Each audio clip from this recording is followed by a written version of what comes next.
Koma müziğe ya navdar Koma Ahmet pişti 30 salan de 25 ve mehe vate roja şemiye li Amedê konsertek li Darbixin. Berê konsertê jî endamên komê ji bo îmzekirina dirêsên Amed Sporê li Amed Storê bi hezkiriyên xwe re hatin bahev. Alîgirên Amed Sporê û hezkerên komê bi coşek mezin Koma Ahmet pêşwazî kirin û formeyên xwe dan îmzekirin.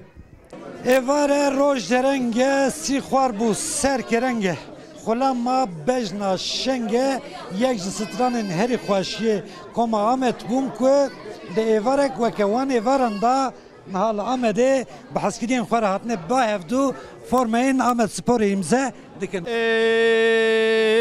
Evare ro derenge ro derenge haralillah haralillah haralillah lillah. Rastî li Amedê me qet konser şê nekiribû. Piştî 30 salî em hatin bahevdû Koma me bela belayê bû lê em hatin bahevdû em ê bi gelê xwe re li vê derê stranê xwe bêjin. Belkî çend rojê din ez bi xwe de werim ki ez hestê xwe ew bikim, hestê xwe parve bikim.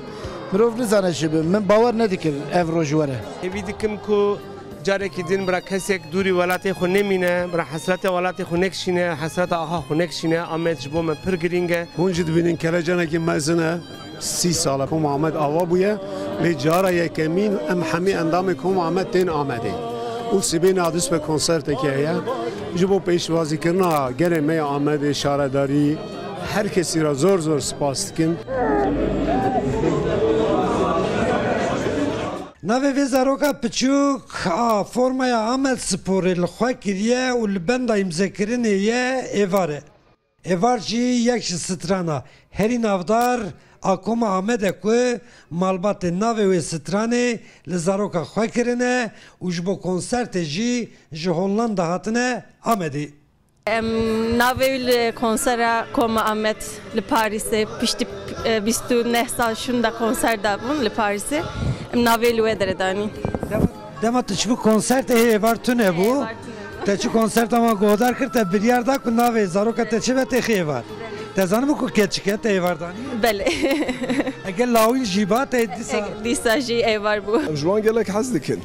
Wekî Amedî Koma me ye Koma Ahmet. Yani ez pir kêfxweşim ji 3 salî şiva hatine welatê xwe li welatê xwe ji ew kilamek me 3 salî stranek 3 salî me guhdar kirî li erê li Amedê jî ji me re bêjin pir kêfxweşim. Koma Ahmet me gudar dikir hîsî menî kurdiwarî datin dilê me xweş dibû.